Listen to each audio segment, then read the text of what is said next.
Hello guys, welcome to the Parson series, and we had already started with the topic of glaucoma. We had seen the general concepts of glaucoma.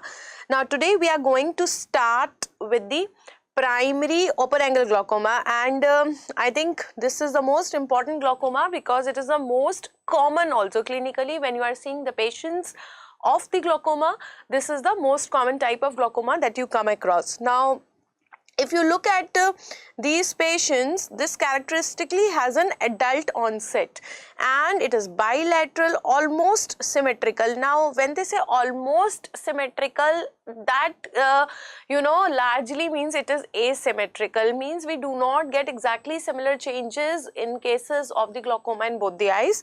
Ocular examination will show the open anterior chamber angle, glaucomatous optic nerve changes, visual field defects and intraocular pressure more than 21 recorded on at least few occasions. So obviously when I'm talking of glaucoma, I have got one thing in my mind, and that is the triad. We had discussed about the triad in the previous sessions, yes. So I will require three things here. One will be the raised intraocular pressure, then we have the optic disc changes, and the third is the visual field defects. So obviously if I'm saying that this patient is having glaucoma, I'm expecting most of these. So if the IOP is more than 21, if I am having the optic disc changes, the visual field defects in the patient, and the angle is open, because if with these things angle closure is there, then I'll say it is an angle closure type of glaucoma. Then this type of glaucoma is the open angle, where I'm getting this triad along with the open angle. Okay. Now as I say that this is the commonest form of glaucoma in the Caucasians and the Africans, and they are constituting about half of the primary glaucoma seen in the Asians and the Eskimos. So are half of the glaucomas, okay, earlier this used to say it is 1/3, but now they are saying that half of the primary glaucomas which are found in the Asians is your primary open angle glaucoma. So if I talk about India, okay, it is half. Then it is occurring in the elderly people and rarely seeing earlier than 40 years of age. So that means now they have lowered down the age also. A patient having a glaucoma will be an elderly patient, and it's very unlikely that the age will be less than 40. So more than 40 we can expect it, and then it is running in the families. It is hereditary, inheritance is multifactorial, polygenic, and we'll talk about the genes also which are contributing. Although genetic analysis in some families with a juvenile open angle glaucoma has identified a specific link to the long arm of chromosome number 1. So this we will be talking in great detail when we will be reaching to the genetics of ophthalmology. Okay, so these patients who are having this glaucoma are inheriting a number of the abnormal genes, and these genes appear to influence the height of the intraocular pressure, what is the facility of the outflow, what is the CD ratio, and then you have got other risk factors also. So if I talk about the risk factors, the age more than 40 years, it is equal in males and females, yes. Then we have got the hereditary predisposition. It is again an important component. There are certain genes which are associated, like we have optineurin, we have got myocilin, right? And then we also have the diabetes and myopia. Now glaucoma is found to be more frequent in such people who are having diabetes, myopia, hypertension, thyrotoxicosis, retinal vascular diseases, smoking, in comparison to the general population. Now intraocular pressure of less than 21. If I am having an intraocular pressure which is less than 21, it is recorded repeatedly in about 15% of patients with all of the features of open angle glaucoma, and this is nothing but the normal tension glaucoma. Now recently in the INI CT examination also there was a question on ocular hypertension. They have a trend on asking the glaucoma, especially with the open angle. So in that category we have got the open angle glaucoma, the normal tension glaucoma, as well as the ocular hypertension. So what they are saying that out of all, 15% of the patients will be on normal tension glaucoma. Normal tension glaucoma means the IOP is normal even though I have the optic disc changes and I have the visual field defects. All right. Now some individuals physiologically have an intraocular pressure which is more than 21 without optic nerve head changes, without the field abnormalities. Now these are the patients which are called as the ocular hypertensives. So if you remember when we talked about this triad, this is your triad. So at least two at least 2 of the 3 criteria should be present in order to call it as glaucoma. So if I do not have all 3 of them, at least I should have 2 of them, then I can say it is a glaucoma. So what they are saying, if I have got the optic disc changes and the visual field defects, I have got 2 of them, but I do not have this raised intraocular pressure, it is glaucoma because 2 changes are there, but I cannot say that it's a normal glaucoma because IOP is normal. In that case, I will say it's a normal tension glaucoma or it's a low tension glaucoma. In the other variety, when they are saying that I have got just raised intraocular pressure, I do not have optic disc changes, I do not have the visual field defects, then I cannot call it as glaucoma at one criteria. In that case, I will call it as the ocular hypertension. Then that will be called as the ocular hypertension. So there is a slight difference between a glaucoma, normal tension glaucoma, as well as the ocular hypertension. I hope this is very, very clear. And 15% of the patients are actually having the normal tension glaucoma.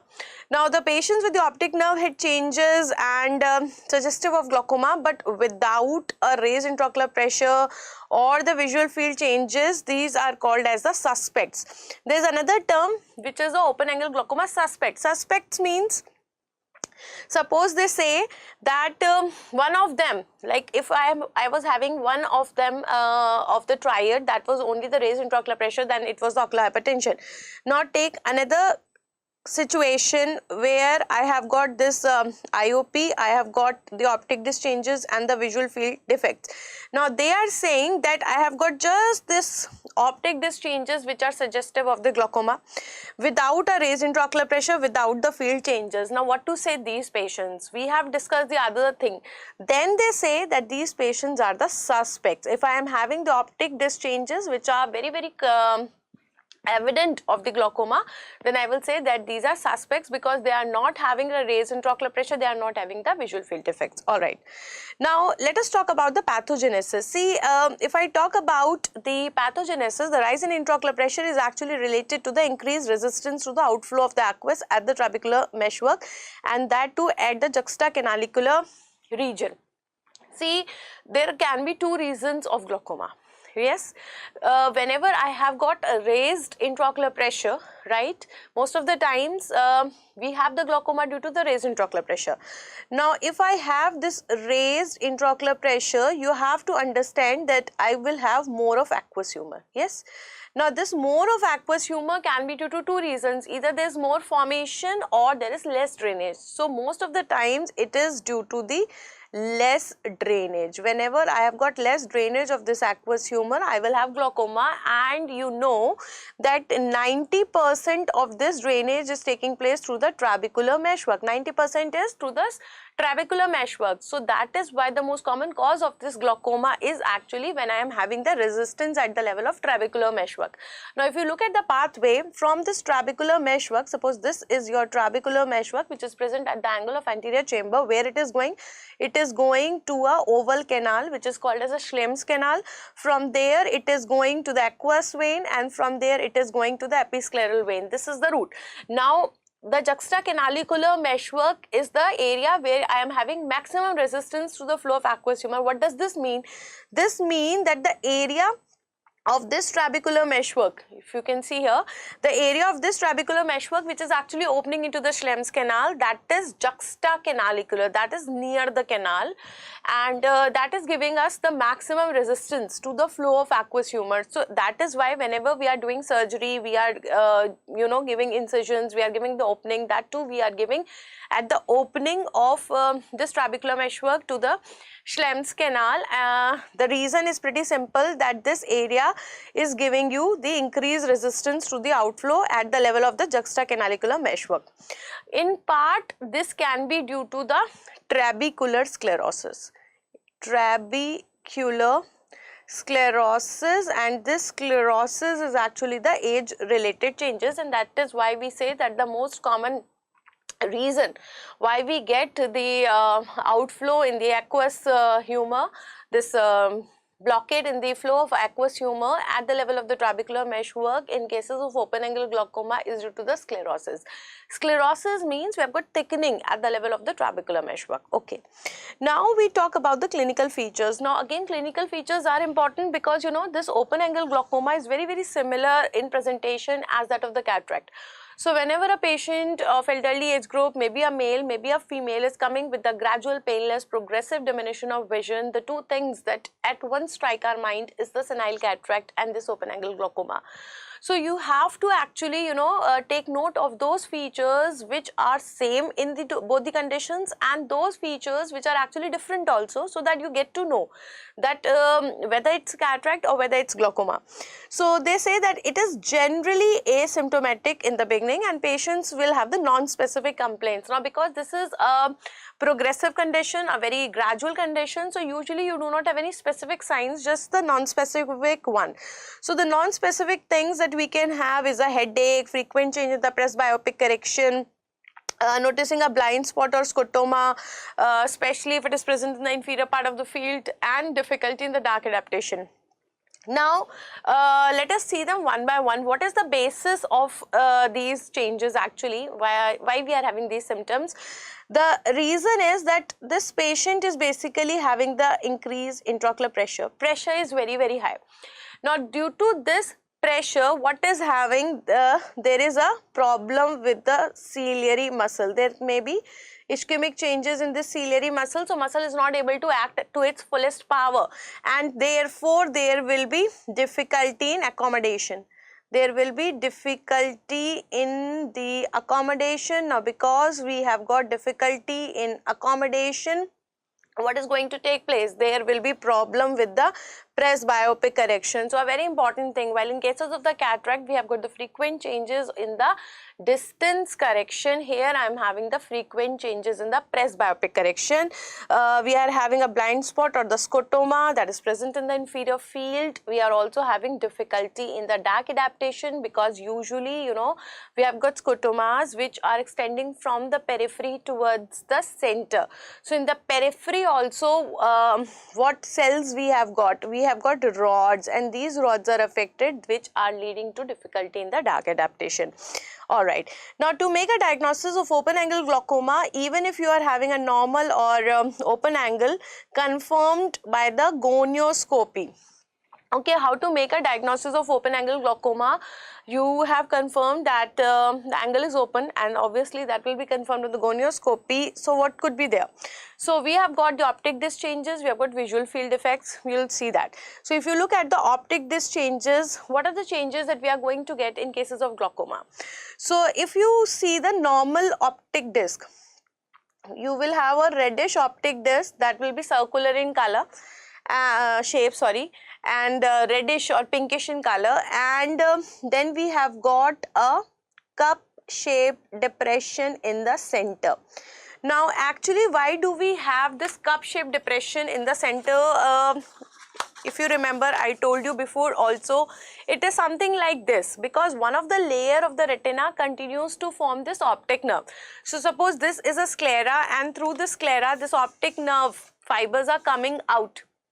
Actually it is the nerve fiber layer of the retina which is coming out through the sclera. So we have got so many fibers here, 1 million fibers, or specifically speaking 1.2 million fibers. So these million fibers are going.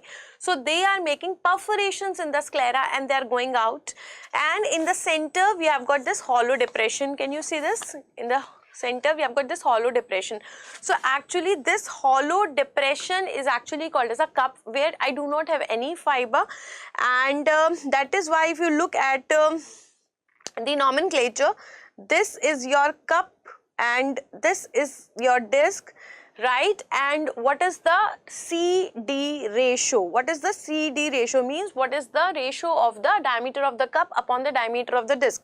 So this is actually the diameter of the cup upon the diameter of the disc. Something like this you have to go, which is about 3 or 4 by 10. Now what does this mean? That means if I divide this whole of the disc into 10 parts. So out of this, cup will occupy only 3 parts or 4 parts. 1, 2, 3, 4. Right? 5, 6, 7, 8, 9 and 10. So that means, can you see how many parts are there? We have got 1, 2, 3 and 4, and total is 10. So this is 4 by 10. So this becomes 0.4. So it could be 3 or 4. From there we get actually the optic disc CD ratio. Then you have got something which is this. What is this? This is actually the nerve fiber layer thickness. So this is called as the neuroretinal rim. This is called as the neuroretinal rim. So even if you are a beginner and you are seeing this session, I think now it must be very clear to you that when I talk about the CD ratio, what does it mean? What is the neuroretinal rim and what is the CD ratio? What is cup? What is disc? And something like this. So what they say that when I am having, when I am having a CD ratio which is more than 0.5, then I am thinking about the glaucoma. Normal is 0.3 or 0.4. So if I am having, but that does not mean that if the person does not have any changes and just the CD ratio 0.5, that means glaucoma. Obviously, it's a combined approach. I will have to see all the things, only then I can label the person as glaucoma. Then asymmetry. Whenever there is an increase in the CD ratio, then this is actually called as cupping. Increase in the CD ratio is called as a cupping, and this cupping is actually asymmetrical. We have got asymmetrical cupping. We have got asymmetrical cupping. Asymmetrical cupping means when I have got difference between the two eyes, that should be more than 0.2. That means if one eye is having 0.6 and another is having 0.9, then it is considered to be asymmetrical. But one is having 0.6 and one is having 0.7, that will not be considered to be asymmetrical. Narrowing, notching or the pallor of the neuroretinal rim. Now obviously, as you know, size of this cup will increase. So the cup size will increase in the vertical direction more than the horizontal direction, because there is first loss of superior and inferior fibers.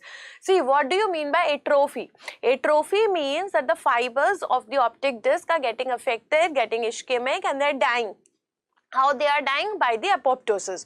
So when they are dying, this hollow will increase. So the shape of this hollow will be vertically oval. So obviously when the size of this cup will increase, what is happening? There will be narrowing of this neuroretinal rim, pallor of the neuroretinal rim or the notching.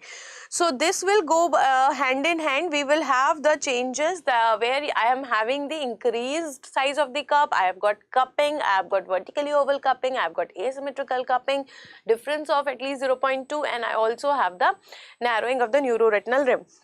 Then the other things, we will also have the disc hemorrhages. These hemorrhages are called as the splinter hemorrhages. We also have the splinter hemorrhages. We have the abnormalities of the blood vessels suggestive of the acquired enlargement of the optic cup.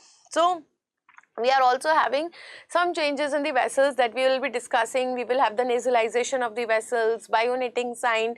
So we have got vertically oval cupping, and because cup looks as if it is engrossed deep inside the disc, that is why ultimately it leads to the cavernous optic atrophy. And one of the causes of the enlargement of the blind spot is also considered to be open angle glaucoma. Now what is enlargement of the optic disc? Let's talk about this, though it is from neuro-ophthalmology, but it is also associated with glaucoma. See what happens due to the optic disc. Let me show you. Suppose this is your eyeball. Okay, this is your eyeball, and we have got this optic nerve on the nasal side, something like this. And I'll divide this into two parts. This is your nasal retina and this is your temporal retina. Now this is your optic nerve, right? Now this part is your optic disc.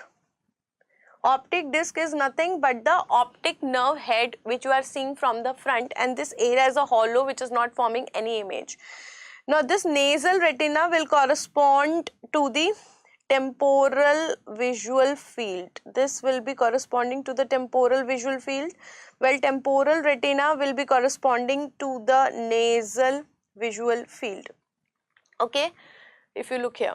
So what is going to take place? This optic disc which is present in the nasal retina will actually lead to the blind spot, one area where the person cannot see anything, no image is formed, and that will be in the temporal field, right? Now this blind spot actually therefore corresponds to the size of the optic disc. So if I have increased size of the optic disc, there will be increase in the blind spot. So that is called as enlargement of the blind spot. That is called as the enlargement of blind spot. So this was a question that was actually asked in AIMS, that all of the following are the causes of enlargement of blind spot except. So there they give the options. One was your papilledema. Papilledema means there is a edema of the optic disc. So obviously I will have increase in the size of the optic disc, therefore increase in the size of the blind spot. Number 2 was your medulated optic disc. Medulated optic disc means normally what happens that the myelinated fibers are coming from the brain, they are just stopping at the lamina cribrosa.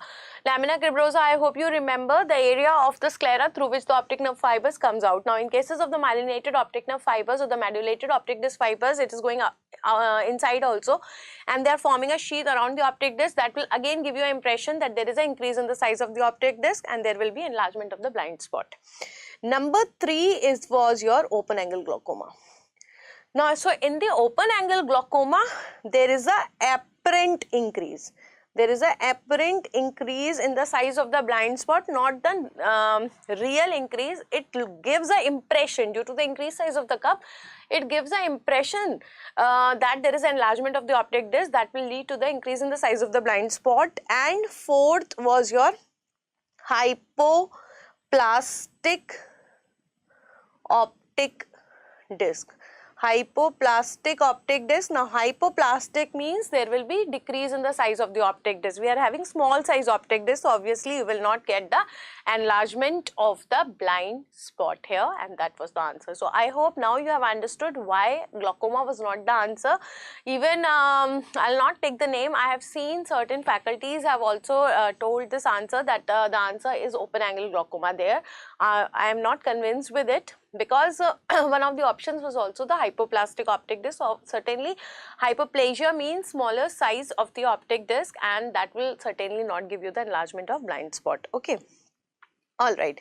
Now records of the appearance of the optic disc over many years are imperative for the review and the treatment of the patients, which can be in the form of drawing, photographs, stereo photographs, topography, or a cello, or it can be OCT. Now what they are saying that only one time when you are seeing the changes, they may not be sufficient to start the treatment.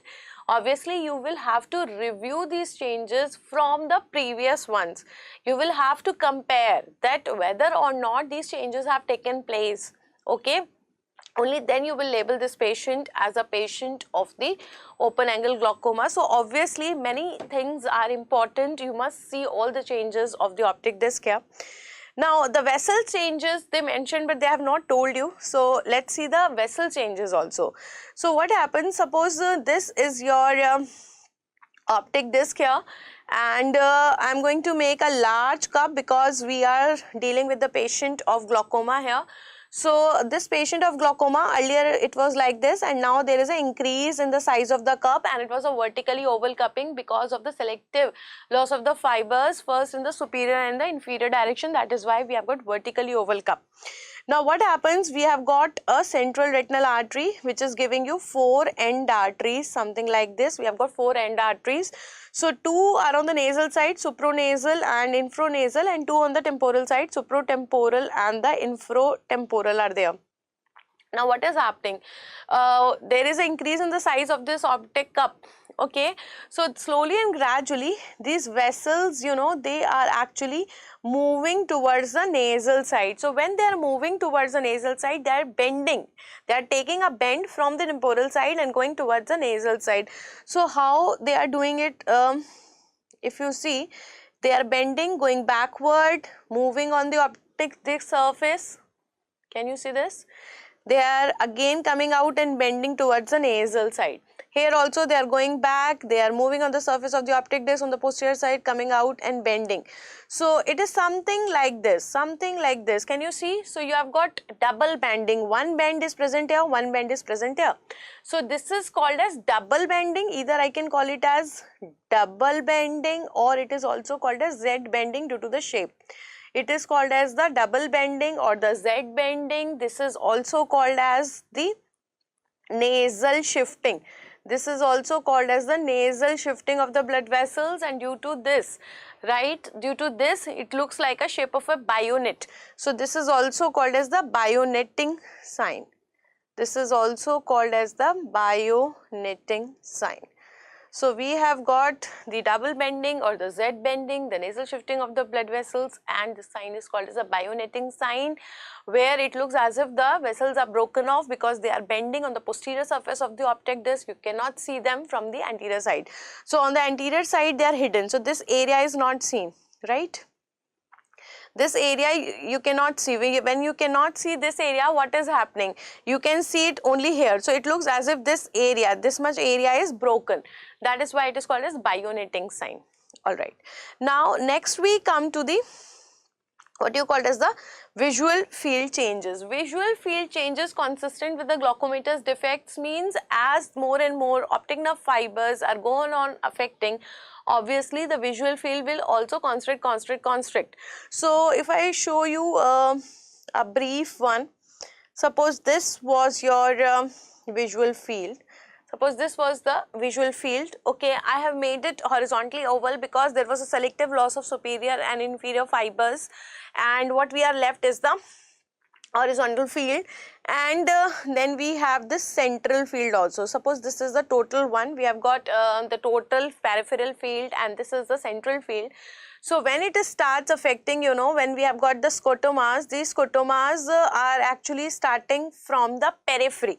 So the person, you know, starts having the blindness in the periphery, and he could see only in the center, something like this, only in the center. Then this is also going, then this is also going, this is also going, this is also going. So slowly and gradually the field is constricting, and in the periphery we have got rods. Rods will affect the dark adaptation. It will affect the dim light vision, and slowly whole of this peripheral field is gone. This whole of this peripheral field gone. Now when whole of this peripheral vision is gone, what will be left? The person will be having only the central vision.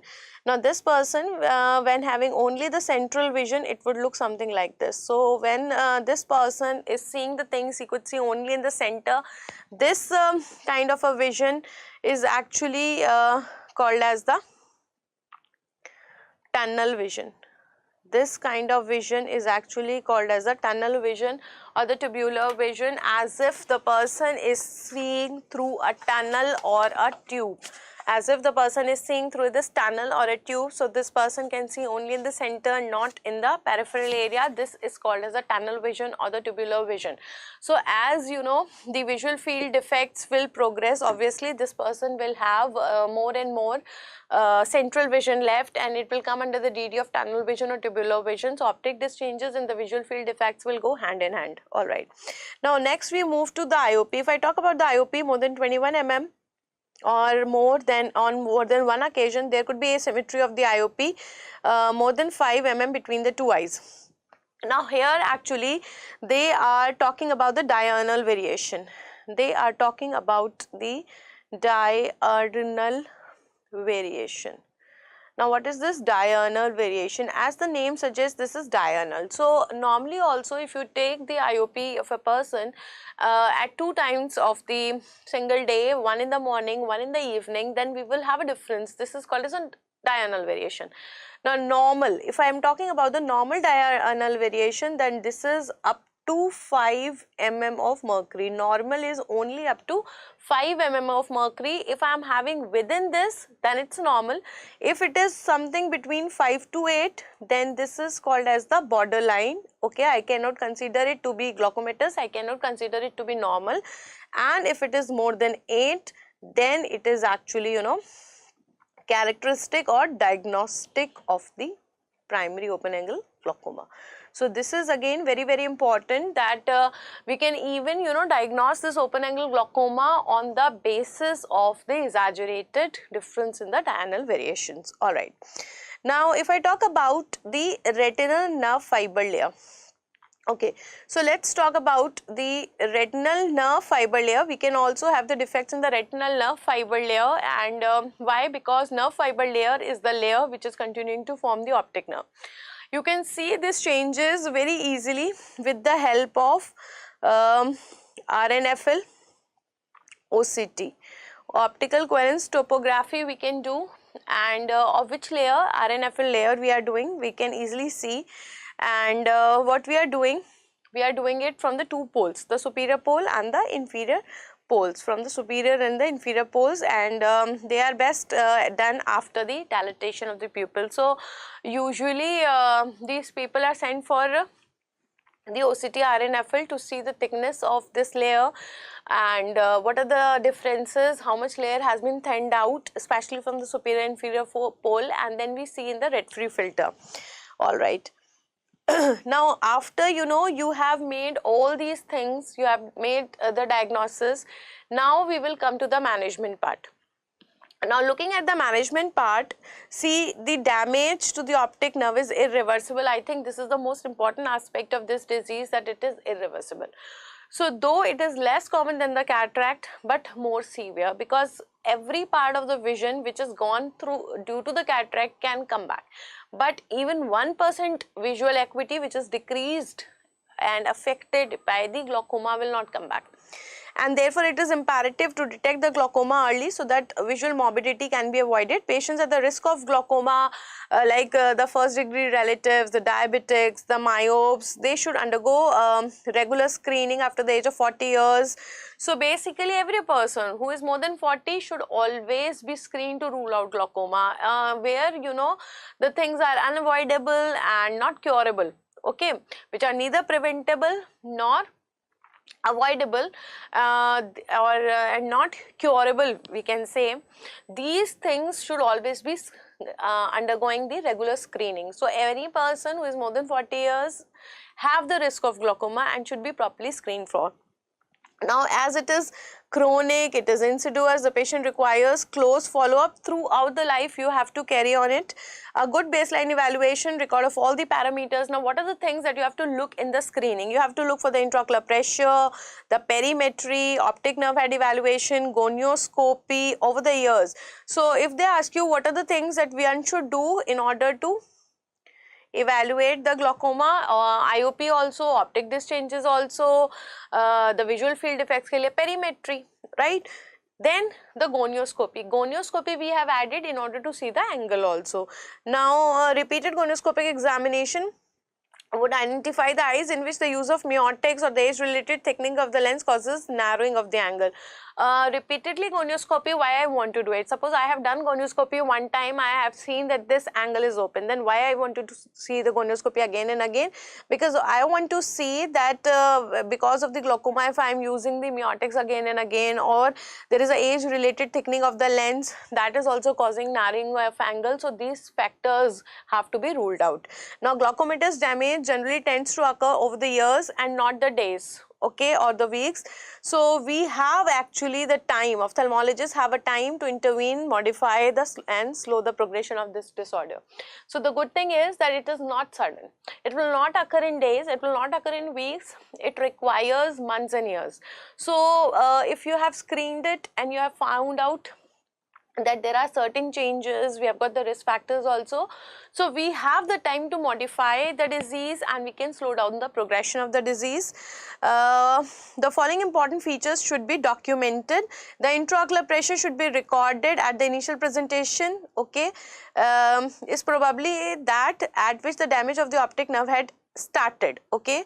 Then what is the extent of the optic nerve damage and any associated risk factors. So you will have to actually keep a note of the IOP at which the changes have started. So because we have to decide the target therapy, what should be our goal therapy, the target therapy to decrease the IOP, so that below which the further changes do not take place.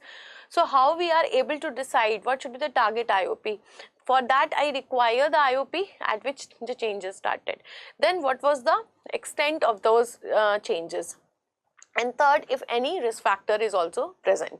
So these parameters will help the ophthalmologist to determine a range of intraocular pressure which is not likely to progress, and you will get a target pressure. So that is what I was saying, the target goal for the initiation of the treatment you will get from there. Long term studies have shown that if the intraocular pressure is maintained less than 16 to 18, it actually leads to stabilization of open angle glaucoma. So most of the times our target pressure will be lesser than 16 mm of mercury. Okay, now after you have set the goal, we'll start with the treatment. Treatment options present available only lower the intraocular pressure. Okay, now we had got three things in the disease. We were having the raised intraocular pressure, we were having the optic disc changes, we were having the visual field defects. But amongst the treatment, amongst the management, we have got only that thing present which can decrease the intraocular pressure. So the medicines have, we have got the lasers and we have got surgery. Now this decrease in the intraocular pressure could be done with the help of anti-glaucoma drugs. Okay, recently we had conducted the integrated lecture also on the anti-glaucoma drugs. Okay, so anti-glaucoma drugs again is a very important thing. We can do it by laser, we can do it by surgery, but it is actually the medicines that remains the primary mode of the treatment. So the medical and surgical therapies to lower the intraocular pressure are similar, and they are describing it in the last. Okay, now what they say that the medications such as bitoxolol are thought to increase the perfusion of the optic nerve head. There are currently no drugs proven to have any efficacy in protecting the ganglionic cells. Now there is a lot of limitations in the treatment of glaucoma. We do not have so many drugs which are helping the neuroprotection. We do not have any drugs which are acting on the ganglionic cells. Now we know that glaucoma is a multifactorial optic neuropathy which is characterized by the retinal ganglionic cell death.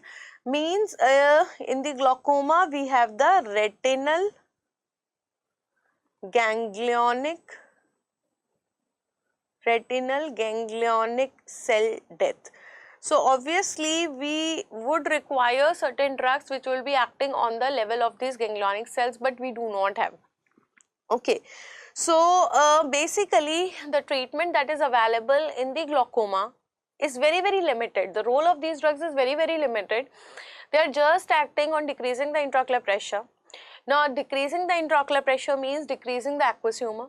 Decreasing the aqueous humor means decreasing the formation and increasing the outflow. So basically the drugs which are helping in the glaucoma are the drugs which are either decreasing the formation of the aqueous humor, jisme we will have the alpha adrenergic drugs, we have the beta blocker drugs, we have got the carbonic anhydrase inhibitors, or we have got the diuretics. Then we have got those drugs which are increasing the outflow. Increasing the outflow may like we are having the prostaglandin analogues which are acting on the uveoscleral outflow and like this. So laser therapy is also there. In the laser we have got the laser trabeculoplasty. In this procedure what we are doing, we are applying the laser spots. So these laser spots are applied on the trabecular meshwork. Laser and trabeculoplasty. So we are applying the laser spots on the trabecular meshwork, and we know that the trabecular meshwork is a part of the angle of anterior chamber, so we have to give it gonioscopically. So what we are doing, we are actually doing the coagulation of the collagen there. So due to this we are increasing the space available for the aqueous. So we are opening out, we are burning that collagen so that sclerosis is opened, and we are having increased space for the flow of the aqueous humor. It has also been observed that the endothelial cells will migrate to cover the areas that have been subjected to laser therapy. It will change its biochemical properties. Now what are the lasers that we can use here? The lasers that can be used is argon laser, diode laser, or the frequency doubled Nd:YAG laser, and in order to cover this trabecular meshwork, how many spots we are giving. The spots that are given is about 50 to 100 spots, and how much area we are applying, it is 180 to 360 degree we are applying. And what is the size of these spots? Size of the spot is just 50 micron size. So argon laser, diode laser, frequency doubled Nd:YAG. What is Nd:YAG? Nd:YAG is a neodymium yttrium aluminium garnet, and this is having a wavelength of 1064 nanometer. Now because this is frequency doubled, when you are doubling the frequency, the wavelength will be half, so this will be by 2. So this becomes 532 nanometers. So we can use these lasers. What is the mechanism of action? They are causing, mechanism of action is your photocoagulation. It is the photocoagulation of the trabecular meshwork collagen, so that we are increasing the aqueous outflow. Okay, so these laser spots, where they are applied? They are applied at the junction of the anterior and posterior trabecular meshwork, so that we are producing the blenching of the tissues. And mostly what happens, that there will be increase in the intraocular pressure. See, it is followed by a transient increase in the intraocular pressure, and therefore we require the prophylactic treatment. Now again a very important question, what prophylactic treatment you are going to use? So most commonly we use here is the apraclonidine. Most commonly what we use here is the apraclonidine eye drop. This apraclonidine is a selective alpha adrenergic drug, and mostly it is used before the procedures, you know, which are associated with the increase in the intraocular pressure. We are not using it as a maintenance therapy. Then there is a thing which is called as a selective laser trabeculoplasty. Now what is this selective laser trabeculoplasty? This is selectively doing at the trabecular meshwork, so it is producing less damage, and the intraocular pressure management is same. The intraocular pressure will fall by average 5 to 7 mm of mercury, but slowly and gradually the effect will diminish. Laser trabeculoplasty do not adequately control the intraocular pressure or if patients are not compliant or do not want surgery. So basically, you know, this is only causing the transient decrease in the intraocular pressure and very small amount, 5 to 7. That is why laser trabeculoplasty is not used for the treatment. It is mainly used as a prophylaxis for the control in the fellow eye. So what is the treatment of choice as a prophylaxis in the fellow eye? It is actually laser trabeculoplasty. Now you have to be very careful. The treatment of choice for the prophylaxis, you know, in cases of open angle glaucoma and in cases of angle closure glaucoma. In cases of open angle glaucoma, it is this laser trabeculoplasty, while in cases of angle closure glaucoma, it is a laser iridotomy. Okay. So this is your, if you see argon laser trabeculoplasty, you can see the blenched dots. Can you see? These are actually given in the trabecular meshwork in order to cause the laser trabeculoplasty. So this was the entire open angle glaucoma from the Parson's perspective, and I tried my best to explain you the terms and what is they trying to say, so that you have a clear idea. Now even if you have notes, okay, it will always give you an edge if you read the standard textbook, and if you are in the third year, I think this is the ideal time, then it will be a boon for you people. Keep on reading the Parsons along with me, and don't worry if you are a final year student or intern preparing, then again you can quickly go through it.